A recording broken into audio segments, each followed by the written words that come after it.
Best varicose wines చికిత్సనే పొందండి. నొప్పి లేని చికిత్స కోసం సంప్రదించండి ఎవిస్ హాస్పిటల్. అగ్రే సమగ్రయతి కామపి కేళి లక్ష్మీం అన్యాసు దిక్ష్వపి విలోచనమేవ సాక్షి హా హంత హంత మమ దూరమహో కిమేతత్ ఆసీత్ కిశోరమయమంబ జగత్రయం మే. భాగవత కథాసుతకి స్వాగతం. కాళీయ మర్దనం జరిగిపోయింది.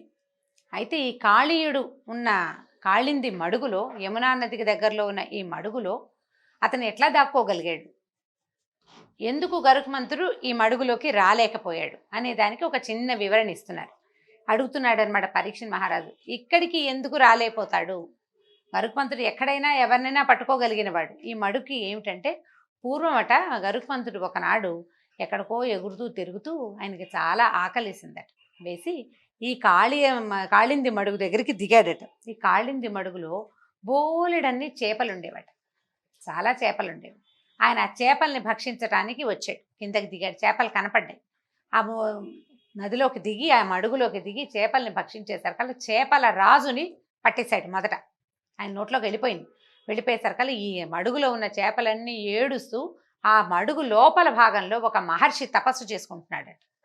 సౌభరి ఆయన పేరు.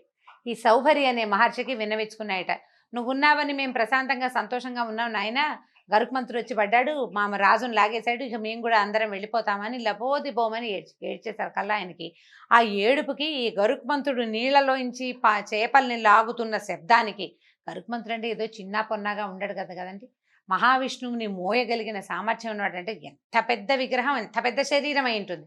ఈ మహావిగ్రహ రూపం అక్కడ నిలబడి ఆ నీళ్లలోంచి చేపల్ని లోపలికి పీలుస్తుంటే ఆ శబ్దానికి నీటి కదలికలకి విసుగుపుట్టింది ఆయనకి, సౌభరికి.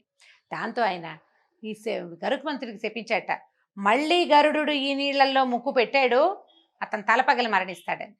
ఇప్పుడు ఎంత వాళ్ళైనా సరే సాక్షాత్తు శ్రీహరికి వాహనమైనప్పటికీ ఋషి వాక్యానికి భయపడాల్సిందే. దాంతో గరుత్మంతుడు ఆ మడుగులోంచి బయటకు వచ్చేసాడు. ఇంకా ఎప్పుడూ ఆ మడుగు జోలికి వెళ్ళాల. ఈ కాళీయుడికి తెలుసు, చాలా సర్పాలన్నిటికీ తెలీదు. ఆ సమయంలో ఇతను ఇక్కడే ఎక్కడో ఉండటం వల్ల, లేదా అక్కడ ఉన్నటువంటి ఒకళ్ళిద్దరు ఋషిమునులు ఎవరో ఇతనికి తెలియజేశారు, ఈ కాళింది మడుగులోకి గరుత్మంతుడు రాడు అని. అందుకని ఈ ఒళ్ళు తల అన్నీ చితికిపోయి ముక్క చక్కగా అయిపోయినట్టున్నా సరే పాక్కుంటూ వచ్చి ఇందులోకి చేరిపోయాడు. ఇంకా అతని పరివారం కూడా అతని వెనకాలే వచ్చేసింది. ఇక నన్ను ఎవరూ ఏమీ చేయలేరన్న భావన బలంగా ఉండేసరికి ఆ మడుగు మొత్తాన్ని విషతుల్యం చేసేసాడు అతను. సహజంగానే పొగరుబోతువాడు, దెబ్బలు తగిలినా కొంతమందికి బుద్ధి రాదు. ఇప్పుడు గరుత్మంతుడు రాడు, గరుడు కాకపోతే తను ఏమైనా చేసేవాడు ఎవడూ లేడు భూప్రపంచం మీద, ఎవరు లేరు కదా, ఇంకా భూమి మీద ఎవరు లేరు. దాంతో ఇతను తన తాలూకు శక్తియుక్తులన్నీ ఆ మడుగును పాడు చేయటంలో, అది తన సొంత సామ్రాజ్యం చేసుకోవటం, వేరే ప్రాణిని కూడా అక్కడికి రానివ్వకుండా ఆ రకంగా ప్రవర్తించాడు. గరుత్మంతుడు ప్రవేశించడానికి వీల్లేదు కాబట్టి ఈ సర్పం అందులో సేఫ్గా ఉంది. చివరికి మన కృష్ణ పరమాత్మ ఈ సర్పాన్ని ఇక్కడి నుంచి తన పాదముద్రలతోటి రమణక ద్వీపానికి మళ్ళీ బట్వాడా చేశాడు, అక్కడికి పంపించేశాడు అనమాట. గరుడు అతన్ని ఏం చేయడు. ఇప్పుడు కూడా మనం కృష్ణ పాదాలు ఉన్నాయి, మంచి తాచుపాము అని చెప్పుకుంటారు. కృష్ణ పాదాలు ఉన్నాయి అంటే ఆ పాము చాలా జాతైనదని, దాన్ని పాము పైనుంచి వెళ్ళే గద్ద కూడా దాని జోలికి రాదట, కృష్ణ పాదాలు కనపడతాయట, ప్రత్యేకంగా సర్పం మీద ఉంటాయి అని చెప్తారు. మనం ఎప్పుడు చూసిందేం లేదనుకోండి, కాకపోతే కథల్లో, మనం పురాణాల్లో వాటిలలో చెప్పబడుతుంది. అయితే ఈ మడుగు నుంచి బయటకు వచ్చేసరికల్లా కృష్ణుడు గోకులవాసులందరికీ పోయిన ప్రాణం తిరిగి వచ్చినట్టు అయిపోయింది. అమ్మయ్య అనుకున్నారా అందరు. బలరాముడు నవ్వుతూ కృష్ణుడిని కావలించుకున్నట్ట. గోపాలుడు, స్త్రీలు అందరూ మడుగు దగ్గరే ఉండిపోయారు. వంటలు లేవు, తంటలు లేవు, ఇళ్ళకెళ్ళే ఓపిక కూడా లేదు. ఎందుకంటే ఈ పొద్దున్నుంచి అరిచి కేకలు పెట్టి దుఃఖోద్వేగం, భయోద్వేగాలతోటి చాలా హైరాణ పడిపోయారు. చూడండి పాపం వాళ్ళంతా, కృష్ణుడు ఏమైపోతాడు అని. ఆ జరుగుతున్న సంకుల సమరాన్ని, ఆ నాట్యాన్ని చూసి మైమరిచిపోయారు. మొదట భయపడ్డారు, సంభ్రమాశ్చర్యాలకి గురయ్యారు, ఆ తర్వాత మైమరిచిపోయారు, ఇంక అట్లా ఉండిపోయారు. చీకటి పడిపోతోంది. సర్పం వెళ్ళిపోయిన తర్వాత వీళ్ళంతా ఏం చేశారట, యమునా తీరంలోనే ఉండిపోయారు. వంటలు చేసుకుని తినుంటారు, అక్కడే ఏదో దొరికినవి వండుకుని తిని వాళ్ళంతా అక్కడే ఉండిపోయారు. అయితే వేసవి కాలం అవటం వల్ల అది కూడా ఒకటి ఉంది. వేసవి కాలం అయ్యేసరికి నదీ తీరాలు సాయంత్రం చీకటి పడేసరికి చాలా చల్లగా అయిపోతాయి. దాంతో ఈ చల్లదనం కోసం ఉండిపోయారు. ఈ వేసవి కాలం అవటం వల్ల అడవిలో ఒక కార్చిచ్చు పుట్టిందట. ఇది క్షణాల మీద వ్యాపించి ఈ మొత్తం ఈ మడుగు చుట్టుపక్కల ఉన్న జనాలందరినీ చుట్టపెట్టేసింది. అది ముందు దావాగ్ని, వెనకాలేమో ఆ పక్క నుంచి అగ్ని వస్తోంది, ఇటేమో యమునా నది ఉంది. నదికి అగ్నికి మధ్యలో ఉండిపోయారు గోకుల వాసులు అందరూ. ఏం చేయాలో తెలియలేదు. దాంతో అందరూ కృష్ణుడిని ఆశ్రయించారు. నాయన ఏమిటో నువ్వు ఏం చేయగలవు, దీన్ని ఏం చేయాలో అని అడిగేసరికల్లా సర్వశక్తివంతుడు ఆదిమధ్యాంతరహితుడు అయిన శ్రీకృష్ణుడు తన వారిని రక్షించడానికి ఆ దావాగ్నిని మొత్తం మింగేశాడట. ఆయన దావాగ్నిని తాగేశాడు అని చెప్తున్నారు. తమ అగ్ని అపిబత్ అంటున్నారు. ఆ అగ్నిని తాగాడు. పిబత్ అంటే పిబ పానే అంటారు. పానే అనే ధాతువు, ఆ పానక్రియే అది. ఈ అగ్నిని తాగేశాడట. అగ్నిని తాగేసి తర్వాత తెల్లవారేసరికల్లా అందరూ ఇళ్ళకి వెళ్ళిపోయారు. క్రమంగా రోజులు గడుస్తున్నాయి. ఇలా ఇదే రకంగా బలరామకృష్ణులు పెద్దవాళ్ళు అవుతున్నారు. కాస్త మంచి ఒడ్డి పొడుగు, చక్కగా జుట్టు బాగా పెరిగింది, చూడ్డానికి చక్క ముచ్చటగా బాగా కనపడుతుండేవాళ్ళు. రూపాలు బాగుండేవి. శిరోజాలు గిరజాలు తిరిగి చక్కగా ఇట్లా జుట్టు కిందకి వేలాడుతూ ముచ్చటగా ఉండేది. అయితే వీళ్ళు ఒకసారి అడవిలోకి వెళ్ళినప్పుడు చాలామంది ఈ పిల్లలు ఏంటంటే ఉప్పెక్కి ఆటలాడుతున్నారట.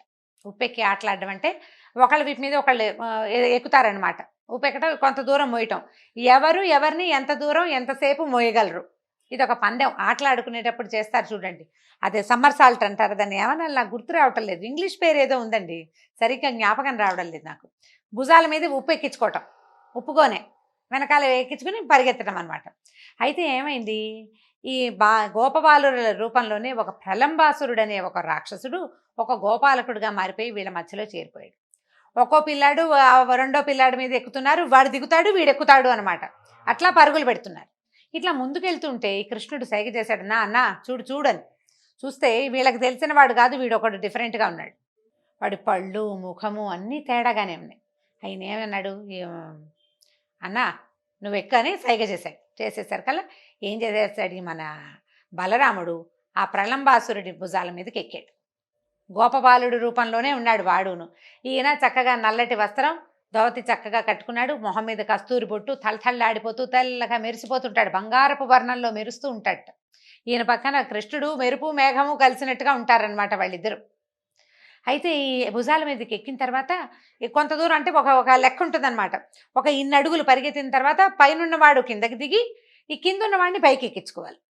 ఆ దూరం దాటేసింది, ఆ చెట్టు దాకా అన్నారు. చెట్టు దాటేసిన తర్వాత కూడా ప్రలంబాసురుడు ఈ పిల్లాన్ని దింపటల్లా ఇలాగే మోసుకుని తీసుకెళ్ళిపోయి ఏమిటో చేసేద్దాం అనుకున్నాడు. అయితే ఆయనకి ఏం తెలిసిందంటే, ఆ ప్రలంబాసురుడికి అర్థమైంది, ఈ చెట్టు దాకా వెళ్ళే లోపలే ఎత్తుకున్నప్పుడు ఉన్న పిల్లాడు కాదు, వీడు బరువెక్కాడు అని తెలిసింది. ఇంకా ముందుకు వెళ్ళే కొందికి అపరిమితమైన బరువు ఈ తన మీద నుంచి పడుతున్న వేళ్లాడుతున్న ఈ కాళ్ళున్నాయే, అవి ఎలా ఉన్నాయంటే పెద్ద ఏనుగు తాలూకు తొండాలాగా ఉన్నాయి. అవేదో చిన్నది 10-11 సంవత్సరాల పిల్లవాడి కాళ్ళు కాదవి, ఏనుగు తొండాలు. మొయ్యలేకపోతున్నాడు. ఇక మొయ్యలేకపోతుంటే విసిరేద్దామనుకున్నాడు, దింపేద్దామనుకున్నాడు. దిగేలాగా లేడు పైనున్నవాడు, దిగే ఉద్దేశంలో లేడు. వీడంతు చూడాలనే ఉంది ఆయనకి.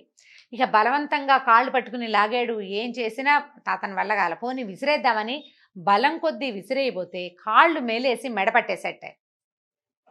2 కాళ్ళు మెలేసి ప్రలంబాసురుడి మెడ ఎట్లా మెలిపెట్టాడంటే ఆ మెడ వెనక్కి తిరిగిపోయిందనమాట. పెద్ద కేక పెట్టాడట.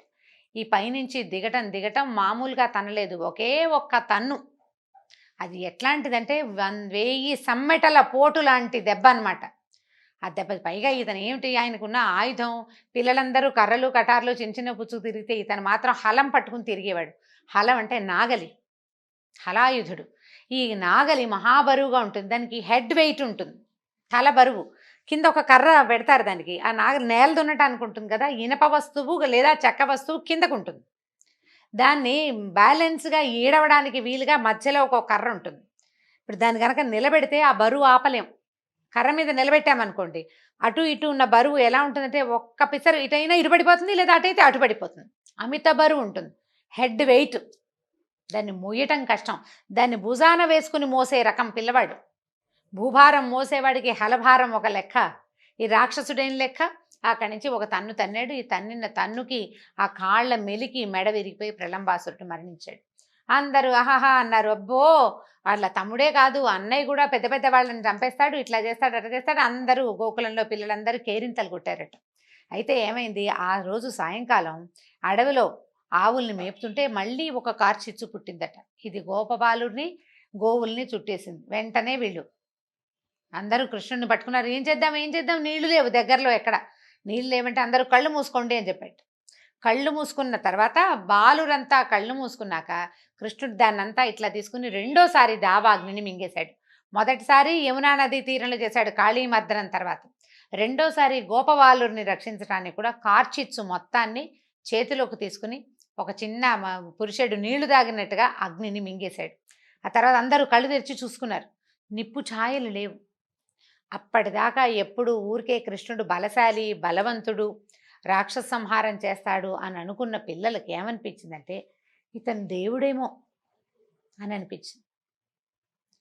మామూలు వాడు కాదు వీడు, పిల్లవాడు బలశాలి పిల్లవాడు కాదు, మనలాంటి వాడు కాదు, వీడు భగవంతుడు అయి ఉండాలి. ఇంత పని ఎట్లా చేస్తారు? ఎవరైనా బలంగా ఉంటే ఎవరైనా కొడతారు, ఇంకో 2 దెబ్బలు ఎక్కువ కొట్టి ఏదైనా చేయగలుగుతారు. ఇంత కార్చిచ్చుని క్షణాల్లో మాయం చేయగలిగిన వాడు సాక్షాత్ భగవంతుడే. ఇతను మనతోటి ఉండటం, అతడున్న కాలంలోనే మనం ఉండటం మన అదృష్టం అని గోపాలుడంతా పొంగిపోయారట. భగవల్లీలా విలాసంగానే దీన్ని భావించారు. భగవంతుడే మన కోసం మన మధ్య పుట్టాడని భావించి ఆ కృష్ణుడిని జేజేలు పలికారట పిల్లలంతా. అయితే పిల్లలు అంటే తాత్కాలికంగా ఇలాంటి భావాలు కలిగినప్పుడు ఒక ఉద్రేకం లోపల నుంచి, ఒక ఉత్సాహం, ఒక భక్తి భావం, ఒక లావాలాగా పెళ్ళిబుకుతుంది. ఆ క్షణం గడిచాక మళ్ళీ విష్ణుమాయకి లోబడి తమతో ఉన్నవాడు కృష్ణుడని, తమ చెలికాడని, తమ ఆడచ్చని, అతని చెవులు పుచ్చుకుని లాగచ్చని, జుట్టు పుచ్చుకుని ఆడించచ్చని, అతని భుజాల మీదకి ఎక్కచ్చని తోస్తుంది. విష్ణుమాయా విలాసమే అంత. క్షణాల్లో ఈ దైవభావాన్నిలోంచి బయటపడి ఆడుకుంటూ సరదాగా గడిపేశారు. ఇలా క్రమంగా శరదృతువు వచ్చింది, ఋతువులు మారుతున్నాయి. ఈ కృష్ణుడు గనక ఈ వేణునాదం మొదలు పెడితే అందరూ వినటానికి మైమరిచిపోతూ ఉండేవాళ్ళట. మహా అందంగా తయారయ్యారు వీళ్ళు, కొంచెం పెద్దవాళ్ళు అయ్యారు. కిషోర దశ నుంచి యౌవన దశకి రాబోతున్నారు, టీనేజ్కి వచ్చేస్తున్నారనమాట. ఈ వ్రజంలో ఉన్న ఈ గోకులంలో ఉన్న కన్యలందరి దృష్టి వీళ్ళ మీదే ఉందిట. 4 ఆడపిల్లలు కలిస్తే బలరాముడు కృష్ణుడు గురించే మాట్లాడుకుంటున్నారు. తర్వాత సఖి రామకృష్ణులు మిత్రులతో కలిసి గోవుల్ని తోలుకుని అడవికెళ్తున్నారు. అక్కడ మిత్రులందరూ చుట్టూ చేరగా వారి మధ్య నిలబడి వేణువు మీద మధుర స్వరాలు పలికిస్తారు. అప్పుడు మిత్రులు ఆ సోదరుల అందాన్ని తమ కళ్ళతోటే తాగేస్తున్నారా అన్నట్టు రెప్పలు వాల్చకుండా వాళ్ళనే చూస్తారు. కళ్ళున్నందుకు ఇది కదా ఫలితం. గోపబాలుడు నిరంతరము కృష్ణుడితోటే ఉండి అతన్ని చూడగలుగుతున్నారని, తామంతగా చూడలేకపోతున్నామని గోకులంలో ఉండే కన్యలందరూ భావించేవాళ్ళు. ఎంత పుణ్యం చేసుకుందో ఆ వేణువు. దాన్ని ఒంటి నిండా చిల్లులే. వేణువుకి రంధ్రాలు ఉంటాయి కదా, మన కృష్ణుడి పెదవి అధరాల మీదే ఉంటుంది ఎప్పుడు. ఆయన చేతిలోనే ఉంటాయి, చేతిలో ఉంటుంది, దట్టిలో ఉంటుంది, లేకపోతే ఆయన పెదవుల మీద ఉంటుంది సంగీతం వినిపించడానికి. ఆ వేణువుదే కదా అదృష్టం, ఆ గోపాలుడిదే కదా అదృష్టం అని కన్యలంతా అట్లా అసలు మైమరిచిపోతూ ఉండేవాళ్ళు అనమాట. కృష్ణుడికి స్నానం చేసే నది, కృష్ణుడు ఆటలాడే నేల, కృష్ణుడితో ఆటలాడే గోవులు గోపాలురు వాళ్ళదే జీవితం కదా అని అనిపించేది. ఆ పల్లెలో ఉన్న వాళ్ళందరూ కూడా అతనిలో లీనమైపోయేందుకు సమాయత్తం అవుతున్నట్టుగా ఉండేవారట. ఇట్లా జరుగుతూ ఉండగా ఇప్పుడు గోవులు ఎలా పరవశించేవంటే, ఆవులకేమో పాలు వాటంతట అవి స్రవించేవి, దూడలేమో పాలు తాగటం మానేసి ఆయన వైపు చూస్తుండేవట. చెట్ల మీద ఉన్న పక్షులు కూడా కృష్ణుడు కనపడేలాగా కనపడపోతే కుదరదు, ఇతర శబ్దాలని వినపడనిచ్చేవి కాదట. ఒకటితో ఒకటి మాట్లాడుకునేవి కాదు, వేణుగానాన్ని వినడం మాత్రమే. అట్లా కృష్ణుడితోటి మమేకమయ్యి మొత్తం ఆ రేపల్లెలో ఉన్నటువంటి సర్వ ప్రాణులు పరమాత్మ మీదే తమ మనసు లగ్నం చేసేటట్టుగా, మహర్షులు ఎట్లా లగ్నం చేస్తారో మహర్షులే ఇలా పక్షుల రూపంలో వచ్చి కూర్చున్నారేమోనని అనిపించేంత అత్యద్భుతంగా శ్రద్ధగా వినేవట. అయితే ఇప్పుడు నదులు, ఆఖరికి ఆయన ఆ ఫ్లూట్ వాయిస్ నది దగ్గరికి వెళ్తే యమునా నది కూడా కెరటాలతో గబగబా వచ్చేది ఆయన ముట్టుకోవడానికి, అంత ప్రీతిగా ఉండేది. అయితే ఇక గోవర్ధన పర్వతం, ఇంకా అసలు ఆ పర్వతం అంతా ఇంత కాదట, ఈ శబ్దాలు వినడం కోసమే పూస్తోందా కాస్తోందా అనిపించేది. పర్వతం మీద ఉన్న ప్రతి చెట్టు ఎప్పుడు విరగబూసి విరగ్గాసేసేవట. విపరీతమైన పచ్చిక, ఆవులకి దూడలకి మేతకి వెతుక్కునే పని లేదు, నీళ్ళకి వెతుక్కునే పని లేదు. ఆ పచ్చదనం, ఆ చల్లదనం, భగవంతుడి తాలూకు స్పర్శతోటి పునీతమైన ప్రతి మట్టి కణము తన పూర్తి శక్తియుక్తుల్ని బయటికి వెలువరచడానికే, తన ఆనందాన్ని బయటికి చూపించడానికే ప్రయత్నం చేస్తున్నట్టుగానే ఈ గోపాలకులంలో ఉన్నటువంటి, ఈ గోకులంలో ఉన్నటువంటి, బృందావనంలో ఉన్న ప్రతి మొక్క మోడు ప్రతిదీ చిగురించి ఆయన కోసమే పూసేవి, ఆయన కోసమే కాసేవి, ఆయన కోసమే వినేవి. కృష్ణుడి కదలిక అతని శ్వాస, అతని ఊపిరి, అతని వేణువు, అతని నడక, ప్రతి విషయము అందరికీ అత్యంత ఆసక్తిదాయకాలుగా ఉండేవి. వాళ్ళు జీవించట్లేదు, భగవంతునితో కలిసి జీవిస్తున్నారు. మామూలు జీవం కాదు, మనుషుల్లాగా కాదు, భగవంతుని కోసమే అన్నట్టు జీవిస్తున్నామా అన్నట్లుగా ఋషులు మునులు దేనికోసం సంవత్సరాల తరబడి కఠోరమైన దీక్ష వహించి తపస్సు చేస్తారు. వీళ్ళ అదృష్టమేమో ఈ జన్మలో యదువంశానికి ఇటువంటి ఘనత ప్రాప్తించిందని చెప్తారు వ్యాసుల వారు. దీంతో భాగవత కథాసుధ సమాప్తం. వచ్చే భాగంలో మరిన్ని కొత్త కథలతోటి కలుసుకుందాం.